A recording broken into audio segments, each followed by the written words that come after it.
Hoje nós gostaríamos de tratar da cura de uma paixão da alma, uma doença espiritual chamada tristeza. A tristeza é um pecado capital. Algumas pessoas se perguntaram, mas padre, no meu catecismo não tem a tristeza como pecado capital. Os 7 pecados capitais. Aqui, na tradição do Ocidente, se costumou fazer na lista dos pecados capitais um pecado especial, uma tristeza especial, que é a inveja. A inveja é um tipo de tristeza. Então, se vocês forem olhar na lista do catecismo, vocês vão encontrar lá a inveja. A inveja é uma tristeza, a tristeza de ver o outro alegre, de ver o outro abençoado. Isso é inveja. Quando uma pessoa está bem, contente, feliz, abençoada por Deus, e eu sinto inveja. É exatamente aquela tristeza que sentiu Caim e fez com que ele matasse Abel. Quando Abel oferece o sacrifício a Deus e Deus se sente muito agradado pela oblação de Abel, Caim, quando vê aquilo, sente inveja, fica triste, com o rosto abatido e termina matando o irmão. Bem, como curar a tristeza? Esta doença, mais do que todas as outras, os santos padres nos advertem. É necessário, para curar a tristeza, que a pessoa tome consciência de que está doente. É necessário que você compreenda, eu estou doente de tristeza. Tem muita gente que fica triste, depressivo, tão ensimesmado, voltado para si mesmo, que não se dá conta que está doente. Para você se dar conta de que você está doente, você precisa um pouco se afastar de si e olhar para si mesmo. Não sei se dá para vocês compreenderem essa ideia. É como se eu, espiritualmente, me afastasse de mim e olhasse para mim desde fora. Eu me contemplo, e aí, como se eu olhasse no espelho. O espelho é uma espécie de destaque. Eu saio de mim para olhar para mim. E aí eu me dou conta de que estou doente. Por que é que a tristeza precisa desta consciência? Porque existe um ganho em estar triste. As pessoas gostam de estar tristes. E uma das maiores problemáticas de curar quem está doente de tristeza ou de depressão é exatamente isto. A pessoa não se dá conta de que ela gosta de estar triste. Isso daí, os psicólogos modernos sabem disso. Freud chamava a atenção disto. Vejam que existe um ganho secundário. Existe um ganho. A pessoa não larga a rapadura. Ela continua com aqueles pensamentos de tristeza, aqueles pensamentos depressivos. E por que é que ela insiste nesse tipo de pensamento? Exatamente porque existe um ganho. Ela gosta de estar triste. Existe um prazer em estar triste. Eu sei que é difícil aceitar isso, mas comece a olhar para pessoas depressivas. Se você não é do tipo depressivo, veja que existe um ganho. E isso não foi uma descoberta de Freud. Vários séculos antes, mais de 1000 anos antes de Freud, 1500 anos antes de Freud, os santos padres nos lembravam isto. São João Crisóstomo, numa obra dele chamada Consolação à Estagira, lembra claramente que existe um benefício secundário, existe um gozo mórbido ou seja, patológico na tristeza. Querem ver? A gente vê isso mais claramente quando nós exploramos o mundo da arte, da música. Existem músicas profundamente tristes. E tem gente que gosta daquelas músicas.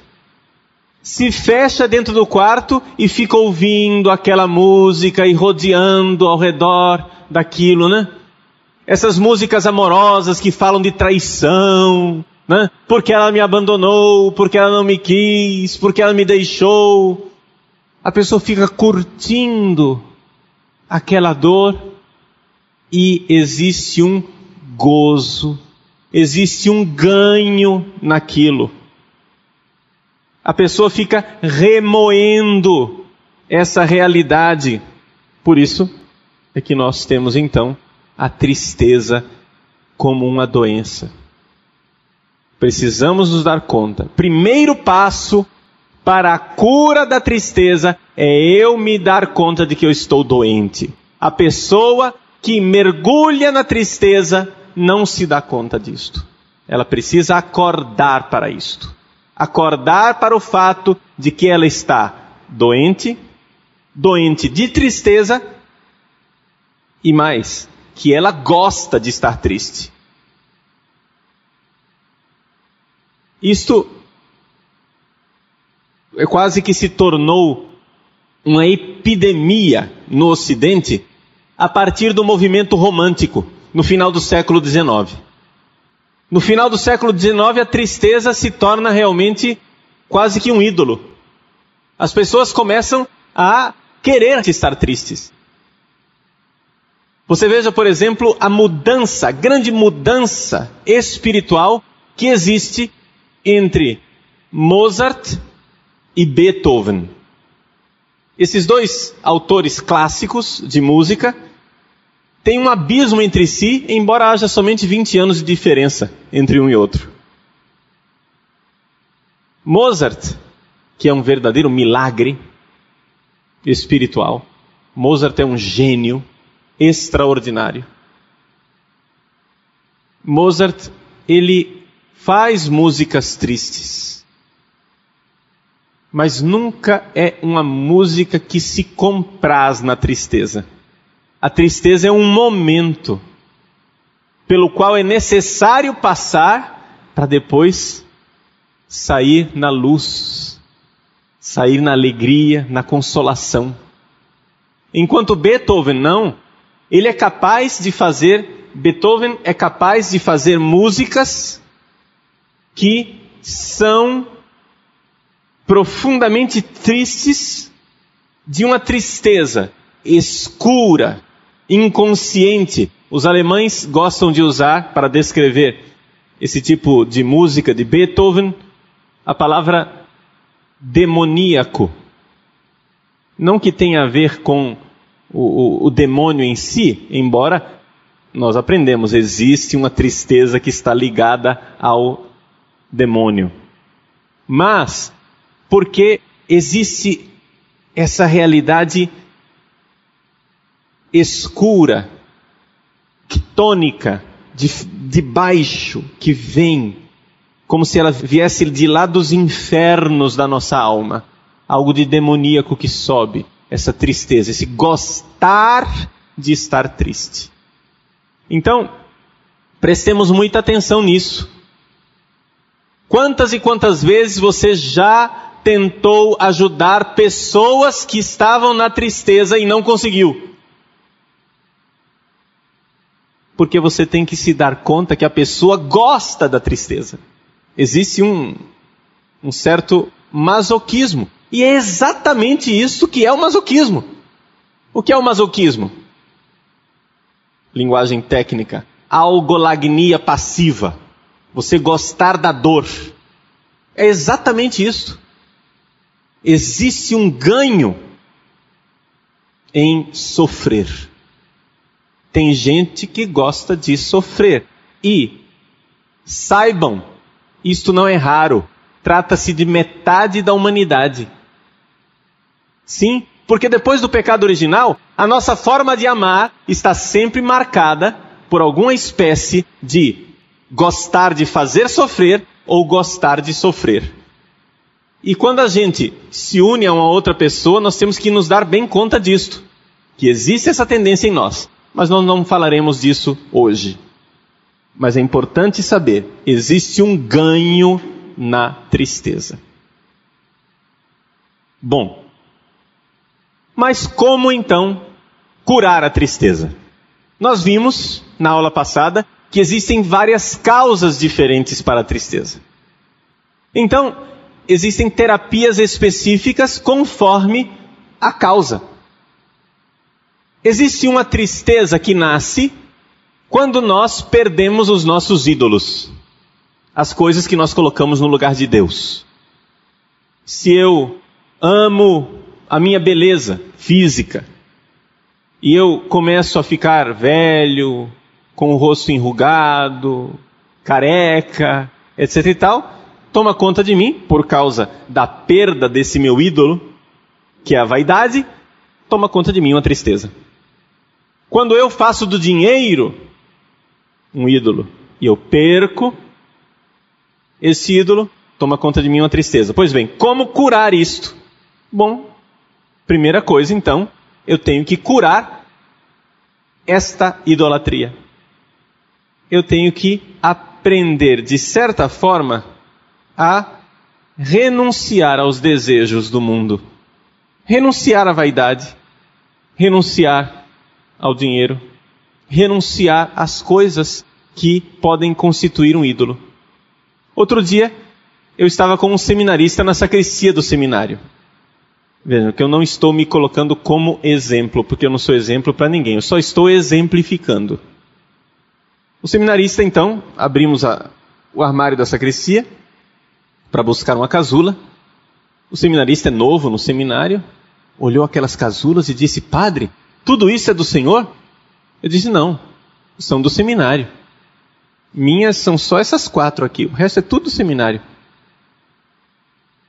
"Mas não, me disseram que foi o senhor quem comprou." "Não, fui eu quem comprei. Com meu dinheiro. Mas é do seminário." Ele olhou para mim e disse: "Como que o senhor consegue ser desapegado assim?" Eu disse: "Como que alguém consegue ser apegado e não enxergar o preço disto? O preço que isso significa em tristeza, insegurança, medo." Outro dia, uma daquelas casulas foi levada à lavanderia. A casula custou R$3.000. Puxa vida, que vaidade! Não, não é vaidade. Vaidade é vanglória. É uma glória vã, uma glória humana. Ali é simplesmente glória, ou seja, glória dada a Deus. Eu não visto aquela casula para eu ser bonitinho. A casula está lá na sacristia para que qualquer sacerdote que celebre como o Cristo que celebra a missa. É glória de Deus, é diferente de vanglória. R$3.000. Gastei o dinheiro, sim, e gastei porque era a melhor casula que nós tínhamos. Foi para a lavanderia. E agora está na lata do lixo, porque voltou manchada. Perguntaram para mim: "O senhor não vai tomar providências? O senhor não ficou..." Gente, primeiro, a casula é da casa, não é minha. Segundo, existe um econômico da casa, um administrador, é ele quem vai cuidar do problema. Eu não vou cuidar disso. Terceiro, a casula custou R$3.000, mas a minha paz é muito mais cara do que isso. Eu não vou perder a paz por isso. Não vou perder a paz por R$3.000. Então, trata-se de saber, antes da gente entrar num apego carnal, digamos assim. Seria um apego carnal aquela casula, mesmo que seja uma coisa dedicada a Deus. Antes da gente entrar num apego carnal, nós enxergarmos as consequências disso. Gente, a nossa liberdade espiritual, a nossa paz interior é muito mais preciosa do que isso tudo. Estou dizendo isso não para que vocês pensem, o Padre Paulo não tem apego nenhum. Infelizmente tenho apegos e pago o preço desses meus apegos. Por isso eu não sou exemplo para ninguém. Eu só estou exemplificando um aspecto da minha vida onde, nesse ponto, eu fui desapegado. Em tantos outros, infelizmente, eu pago o preço da idolatria. Porque eu sou idólatra. E todos vocês acham que se olhassem a vida de vocês, poderiam dar exemplos de desapegos, não é? E vejam, olhe para você mesmo como você se sente livre e feliz de ser desapegado. Livre e feliz de ter renunciado, de ter entregue. Então é necessário renunciar para se curar deste tipo de tristeza. Um segundo tipo de tristeza é proveniente da cólera, da ira, o rancor. Muito bem. Esse tipo de tristeza está mais ou menos na fronteira entre a tristeza e a raiva. Nós lembramos, na aula passada eu disse para vocês que o rancor é chamado pelos gregos com o nome de mnesikakia, ou seja, memória do mal. A pessoa se recorda sempre do mal que foi feito. É o que nós chamamos de memória de elefante.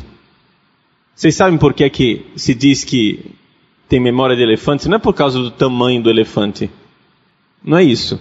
É porque o elefante é um animal que tem uma vida longa. E ele se recorda muito bem das pessoas, principalmente das pessoas que lhe fizeram o mal. Você pega um elefantezinho, pequenino, põe pimenta na comida dele. E ele se recorda de você.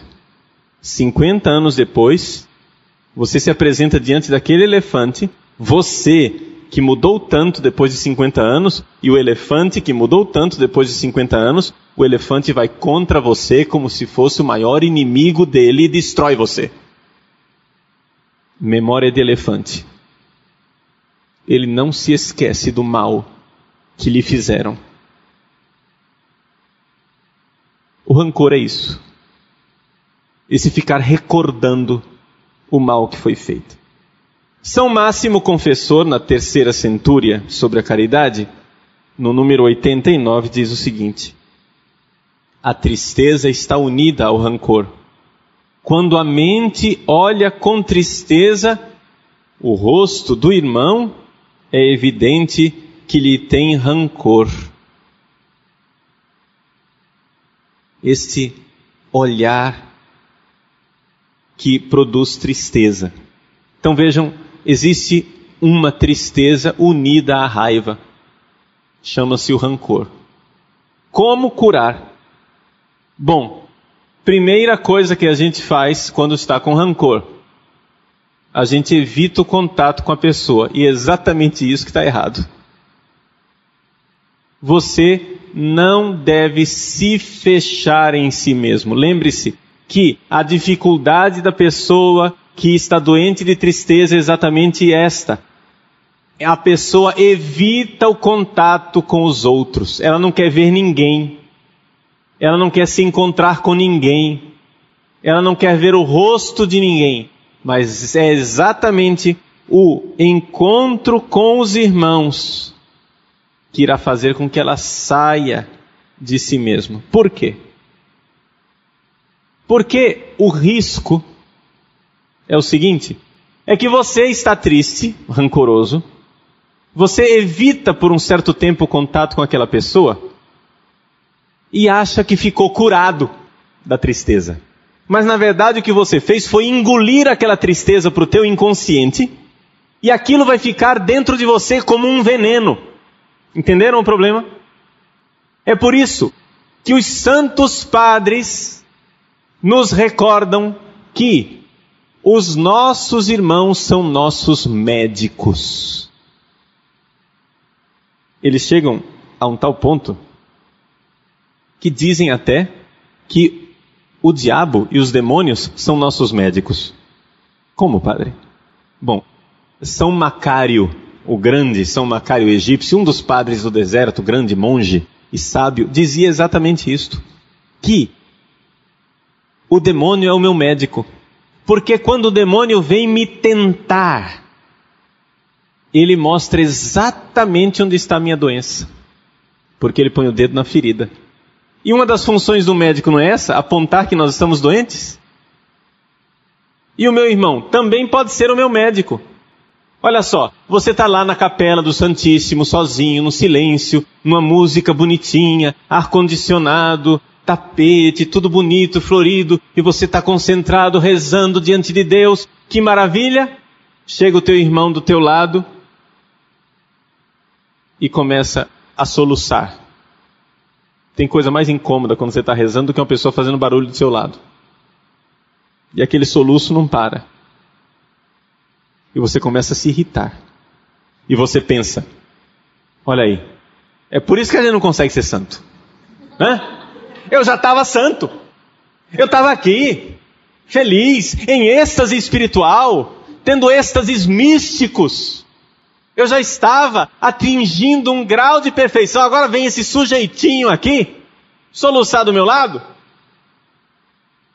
Dá vontade de pegar a cabeça dele e bater a cabeça na parede. São Macário diz exatamente isso. Você não estava santo coisa nenhuma. Você estava criando uma ilusão de que você estava na santidade. Você estava lá sozinho, sem ninguém, não tinha ninguém te incomodando, você não tinha médico para apontar a sua ferida, mas a ferida estava lá. Você era um sujeito sem conversão. Graças a Deus, Deus pôs um irmão do teu lado, e esse irmão é teu médico, e pôs o dedo na sua ferida, para você lembrar que você não é santo coisa nenhuma. O nosso irmão é o nosso médico. Então, se você está doente de rancor, de tristeza, saiba que o seu irmão, o irmão contra o qual você nutre esse rancor, é seu grande benfeitor. Sim, o irmão que te afligiu. Porque os santos padres dizem claramente, e têm razão, por mais que seja injusto aquilo que fizeram contra você, se você está sofrendo de rancor, a culpa é somente sua. Por quê? Quando um não quer, dois não brigam, não é isso que a gente diz? O problema aqui é a sua reação. É a sua reação que está fazendo mal a você. Porque, gente, a pessoa da qual você tem raiva, ela está feliz e contente, dançando por aí, saltando de alegria. E quem é que está estragando o próprio fígado? É você mesmo. Quem está fazendo isso com você? Quem está se destruindo? Quem está fazendo uma terrível crueldade com você? É você mesmo. Por isso, o perdão não é somente uma virtude, é o mínimo que nós poderíamos fazer para provar que somos inteligentes. Porque guardar rancor e mágoa é simplesmente idiota. É ridículo. Por quê? Porque você faz mal a você. É seu estômago que vai criar uma úlcera. A pessoa não está nem aí. Tem gente que somatiza de tal forma o rancor e a mágoa, que é capaz de ficar doente, até doenças muito mais graves, como câncer até. Existem casos claríssimos em que a pessoa doente de câncer perdoou e o câncer desapareceu. Eu não estou dizendo que todo câncer é isso, mas existe isso. O perdão é a porta de muitas curas físicas. Então, o meu irmão, que lembra a mim a raiva que eu tenho, o rancor, é meu benfeitor. É meu benfeitor porque ele impede que eu engula este veneno, que eu engula essa mágoa e ela vá para o inconsciente e eu me esqueça que ela existe. Então, aqui, o problema de eu evitar o contato com a pessoa é exatamente o fato de que eu estou correndo o risco, vocês sabem que isso nunca é matemática, eu só estou dizendo, você está correndo o risco de engolir isto de uma forma inadequada e de este rancor tornar-se um rio inconsciente de veneno que vai envenenando a sua alma. Por isso, o convívio com os irmãos e o perdão. Olhe para o irmão como seu benfeitor. Ele está acordando você para a sua idolatria. Está acordando você para o seu estado de alma. Terceiro tipo de tristeza que nós vimos, que tem uma causa indefinida. Quando parece que não tem motivo nenhum a tristeza. Os santos padres não têm dúvida de dizer que pode ser exatamente uma influência do demônio. Como nos livrarmos desse tipo de tristeza demoníaca? Bom, aqui a terapia ela não é específica, não é um remédio específico, tópico, mas é um remédio geral. Por quê? Porque justamente não há uma causa específica, tópica. Qual é o remédio geral? Primeiro, a palavra de Deus. Por quê? Porque a tristeza que não tem uma causa, ela é só aparentemente sem causa. Ela se enraizou dentro de você através de uma mentira. Aquela mentira fica girando como se fosse um disco quebrado. Fica se repetindo. Aquela mentira se repete dentro de você. Pois bem, é necessário que você ponha a palavra da verdade no lugar da palavra da mentira. Qual é o poder que o diabo tem sobre nós, que o demônio tem sobre nós? O único poder que ele tem é o poder da mentira. E se nós lutamos contra ele com a espada da palavra de Deus, nós conseguimos nos livrar. Então, as Sagradas Escrituras. Existe um conselho dos Santos Padres, eles dizem que uma das coisas mais extraordinárias para nos curarmos interiormente é o livro dos Salmos. Como é importante para a cura espiritual, nós iremos ver em vários capítulos das doenças espirituais, os santos padres sempre aconselham a leitura dos Salmos. É por isso que o diabo atrapalha tanto os padres na hora de eles terem que rezar a liturgia das horas, porque a liturgia das horas e os salmos são a verdadeira cura, são a farmácia espiritual. Existe um salmo, salmo é o 43. Ele fala da tristeza e diz: por que te entristeces, minha alma, a gemer no meu peito? Espera em Deus, louvarei novamente o meu Deus Salvador. A alma se entristece. O que é que ela faz para se curar da tristeza? Ela espera em Deus e louva novamente. Aqui, uma terapia que a própria Escritura nos dá. Segunda terapia. Escritura, a segunda parte, a oração. É a oração. Louve a Deus. Agradeça a Deus. Por quê? Porque existe uma realidade que para você ser alegre, bem-humorado, você precisa ser, entenda bem a palavra, calma, você precisa ser católico. O que quer dizer católico? A palavra católico quer dizer o todo. Você precisa ver o todo. Quem é fanático? O fanático, ele faz o quê? Ele pega uma verdade e transforma aquela uma verdade como se fosse a verdade absoluta. E se agarra com aquela verdade.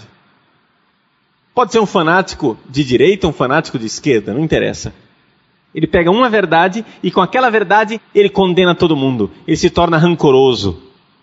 Ele se torna triste. Mas o católico, ele consegue ver o todo. Ele não pega uma verdade só.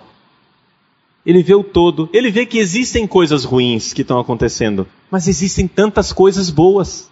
Quando você consegue ver o todo, quando você consegue se afastar daquele pequeno momento de tristeza, consegue dar um passo para trás e ver o todo, você vê que a tristeza desaparece. Então vejam, existe uma alegria, um bom humor típico dessa realidade de ver o todo. Quando eu digo o todo, eu estou falando da palavra grega katolikos, que quer dizer conforme o todo. O que é um católico? Um católico, quem tem uma fé católica, é uma pessoa que não crê só num artigo de fé, mas crê em todos. A fé é católica quando ela é completa. Então, por exemplo, quando eu afirmo, Deus é justiça, e Ele irá fazer a justiça, você pega e se agarra com essa verdade, como se ela fosse a única verdade do universo. Isso vai entristecendo sua alma, porque você tem um Deus justiceiro, um Deus que vai condenando, etc. Mas a fé católica qual é? Você sabe que Deus é justiça, mas você sabe também que Deus é misericórdia.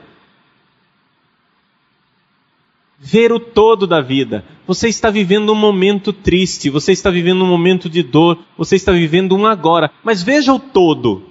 O todo significa não somente um momento de cruz, mas saber que existe a ressurreição depois da cruz. Então é necessária a palavra de Deus que nos acorde para a nossa fé completa. Por quê? Porque o demônio fica buzinando no nosso ouvido uma verdade pela metade. O demônio não é tão idiota assim como a gente pensa. Ele é inteligente. Ele nunca usa uma mentira completa. Porque quem que vai acreditar numa mentira completa, né? A gente até brinca assim, dizendo o seguinte: olha, quando a mentira é grande demais, não é pecado, viu? Por quê? Porque é bobo de quem acredita, né?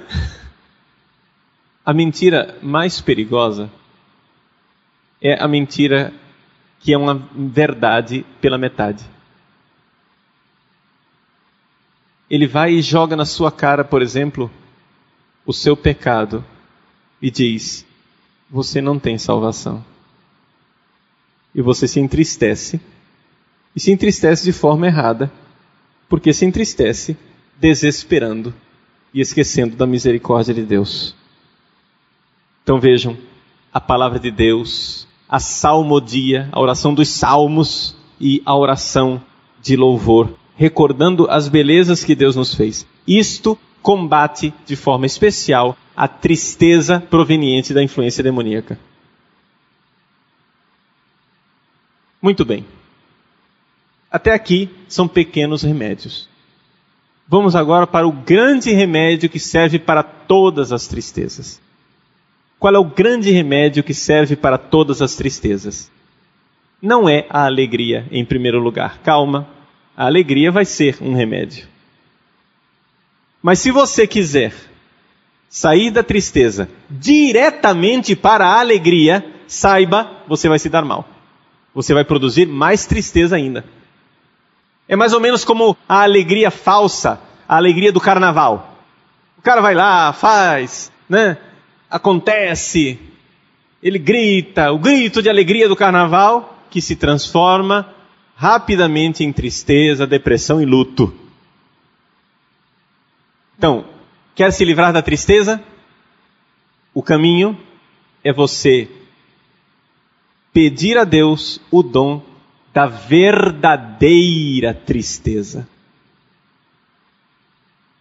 Nós vimos na aula passada que existem 2 tipos de tristeza. A tristeza que é dom de Deus e uma tristeza que é maligna. Qual é a tristeza que é dom de Deus? Deus nos deu a tristeza como um dom para quê? Para que nós nos entristecêssemos de perdê-lo, de pecar. Então, é o arrependimento. É uma tristeza boa. É exatamente desta tristeza que Jesus nos fala na segunda bem-aventurança. Bem-aventurados os aflitos. Ou seja, bem-aventurados os tristes. Vamos fazer mais paradoxal ainda? Felizes os tristes, porque serão consolados. Felizes os tristes, porque serão consolados.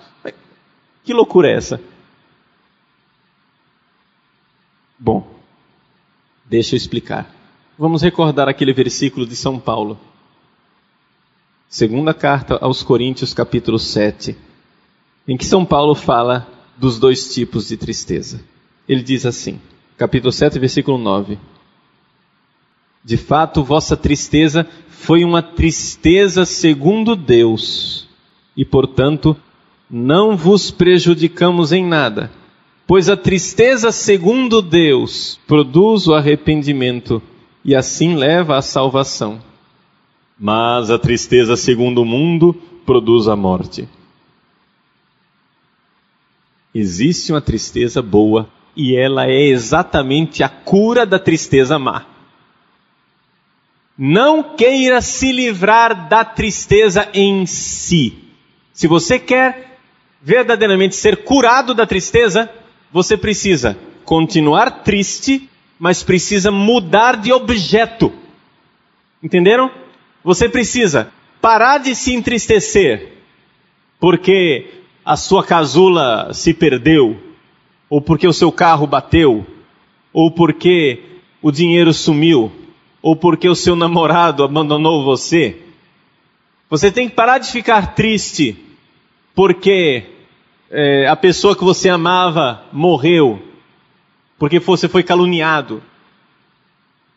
Você tem que trocar de objeto. Fique triste porque você ofende a Deus com seus pecados. É preciso esta tristeza.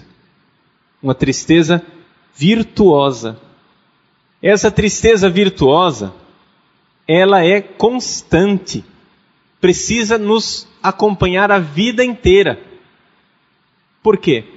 Porque nós precisamos estar tristes, não somente dos pecados atuais. Vamos supor que eu hoje pequei, e então eu fico triste de ter ofendido a Deus. Ótimo.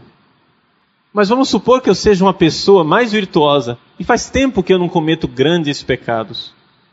Mas eu preciso estar entristecido do estado de pecado no qual se encontra a humanidade. Ao ver o pecado dos outros, eu preciso me entristecer. É algo de constante. E esta tristeza, que é uma tristeza de Deus, que é dom de Deus, ela lava a nossa alma, ela nos dá vida nova e traz o dom da alegria. Parece estranho, mas é exatamente isso que eu estou lhe dizendo. Se você não acredita em mim, não precisa acreditar em mim.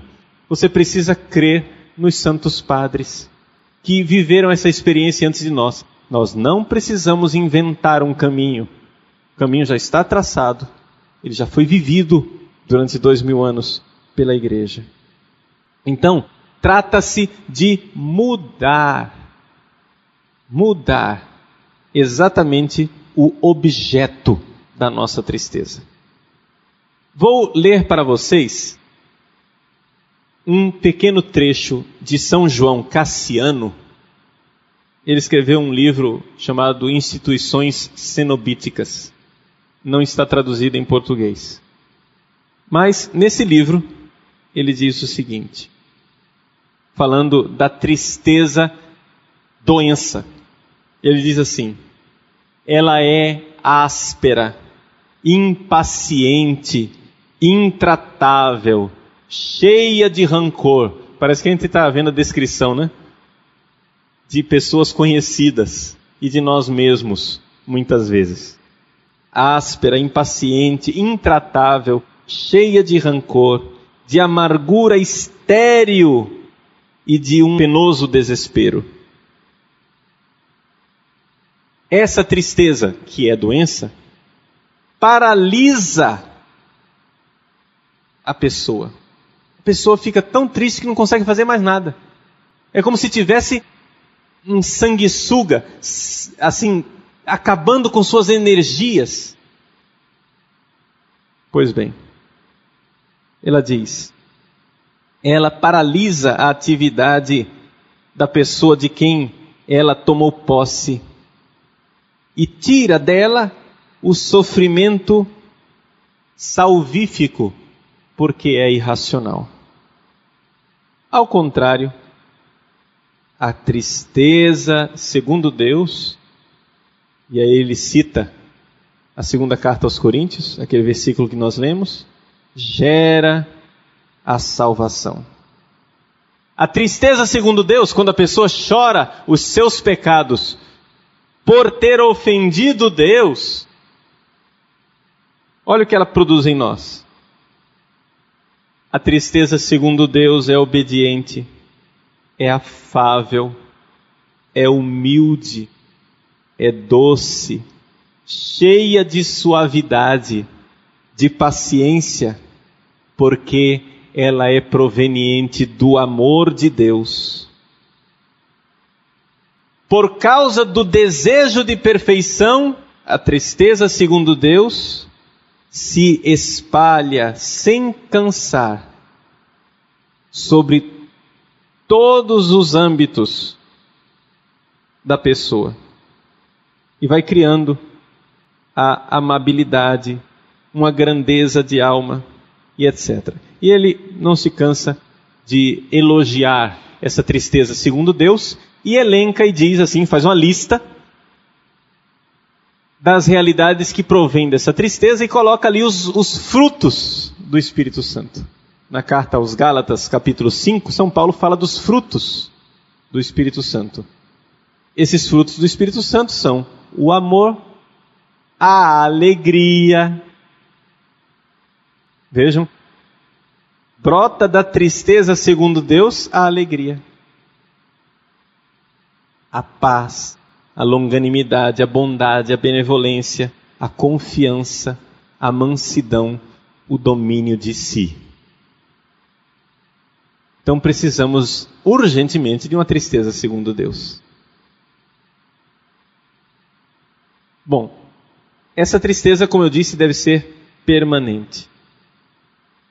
Nós temos um exemplo de um santo padre chamado Abba Poimen, o Abba Pastor, que ele diz o seguinte: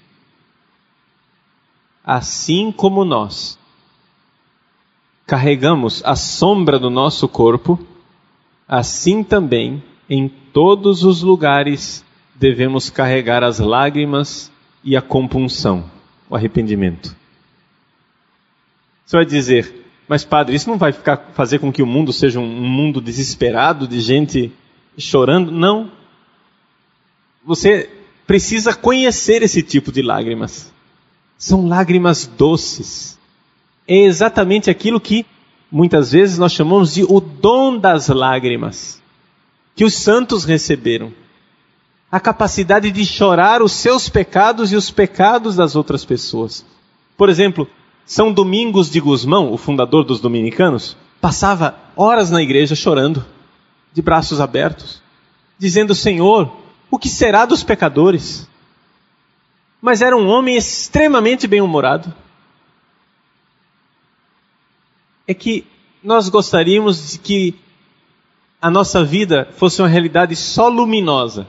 Mas pense, não é possível que haja somente luz. Porque a partir do momento que você projeta luz, você produz sombra. Você vai carregar essa sombra com você sempre. E é exatamente isso que os santos vivem. Quanto mais as pessoas se aproximam de Deus, mais elas notam suas falhas, seus defeitos, seus pecados.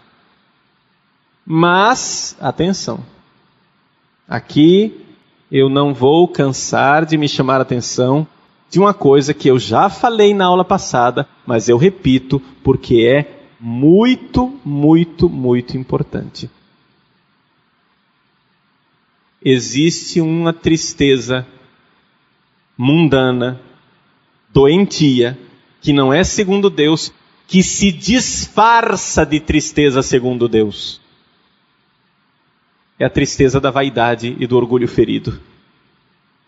São João Clímaco, ele dedicou todo o 7º degrau da sua escada de perfeição, o 7º degrau de perfeição. Olha só o título que ele dá para esse degrau. Ele diz assim: discurso a respeito da aflição que é fonte de alegria. Estranho, mas não é estranho se você pensar nas bem-aventuranças. Bem-aventurados, felizes, os aflitos. Que tipo de aflição é essa? É a aflição, é o pentos, a palavra grega, as lágrimas que nós derramamos por causa dos nossos pecados. Aqui uma distinção terminológica. Os santos padres então se habituaram a usar duas palavras diferentes para as duas tristezas. A tristeza doentia, patológica, segundo o mundo, carnal, eles chamam de lupé. E a tristeza de Deus, eles chamam de pentos. É só uma distinção terminológica, para vocês saberem que são duas palavras diferentes. Eles distinguem bem os dois tipos de tristeza, embora na Sagrada Escritura São Paulo ainda trata as duas com a mesma palavra. Pois bem, vejam o que diz São João Clímaco na sua escada. Muitas vezes, a tristeza que agrada a Deus se mistura com as lágrimas de vanglória, de vaidade. As lágrimas de vaidade, que não agradam a Deus de forma alguma. Devemos reconhecer este fato de forma sincera e honesta. Se virmos que, não obstante o nosso arrependimento, existe ainda esta tristeza vaidosa que nos conduz ao mal. Então, vejam, não é porque a pessoa está chorando os próprios pecados que ela está no caminho da cura. Isso é muito importante. Tem gente que chora os próprios pecados por vaidade.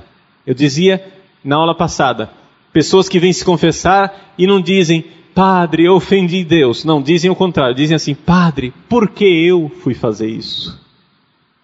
O eu está em primeiro lugar. É o orgulho ferido. Isso não vai levar a nada. Isso é exatamente a tristeza idolátrica. Então cuidado. Isso é bem sutil.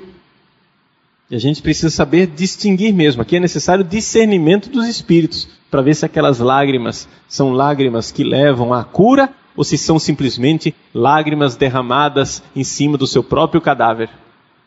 É gente que chora a si mesma. Eu dei o exemplo do velório. Fulano morreu. E agora como é que eu fico? Você não está chorando o defunto. Você está chorando a você. Eu pequei. E agora como é que eu fico depois que pequei? Então você não está chorando a ofensa a Deus, está chorando a você mesmo. Ao contrário, se nós produzirmos as lágrimas boas, São João Clímaco diz assim, que essas lágrimas são maiores do que o batismo. A água do batismo nos purifica do pecado, não é verdade? Mas infelizmente depois do batismo a gente vai e peca outra vez. Os santos padres fazem essa comparação bonita, que as lágrimas derramadas por causa dos nossos pecados são um novo batismo, são um batismo de regeneração. Mas, novamente, é necessário nós compreendermos que isto é um dom de Deus. Esse tipo de arrependimento é dom de Deus.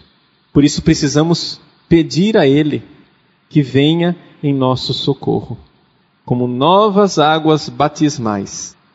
É aquilo que nos diz também São João no seu Evangelho, capítulo 16, versículo 20. Vós chorais e gemeis, vós vos entristeceis, mas a vossa tristeza se transformará em alegria.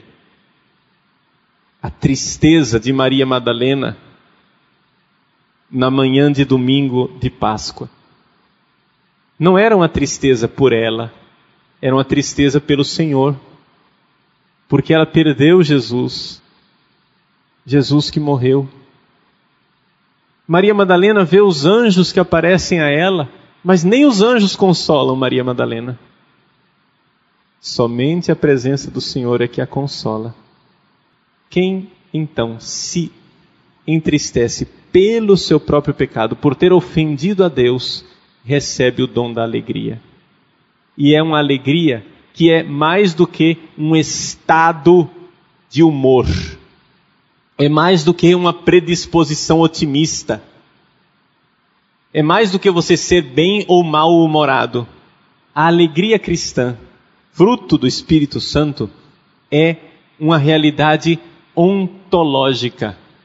É no ser, está arraigada no próprio ser da pessoa. Porque embora a pessoa pode até estar chorando os seus pecados e os pecados dos outros, existe no fundo uma confiança na misericórdia e no amor, que é tal que produz alegria. Essa confiança de ser perdoado. Esta alegria de que Ele não me abandona.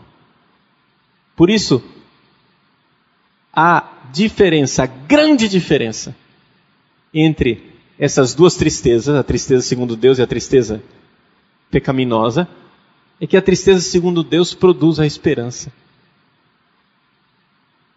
Ela produz a esperança porque está firmada na misericórdia. Então, vejam,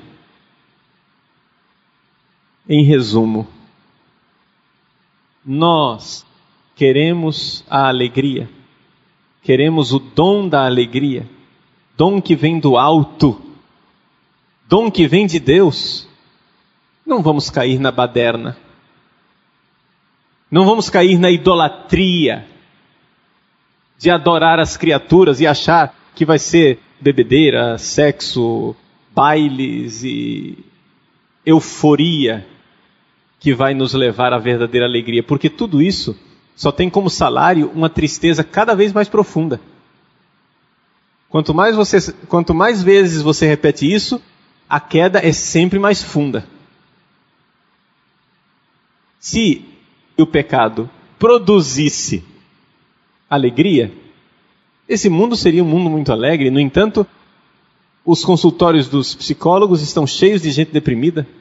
Os psiquiatras não cansam de receitar antidepressivos.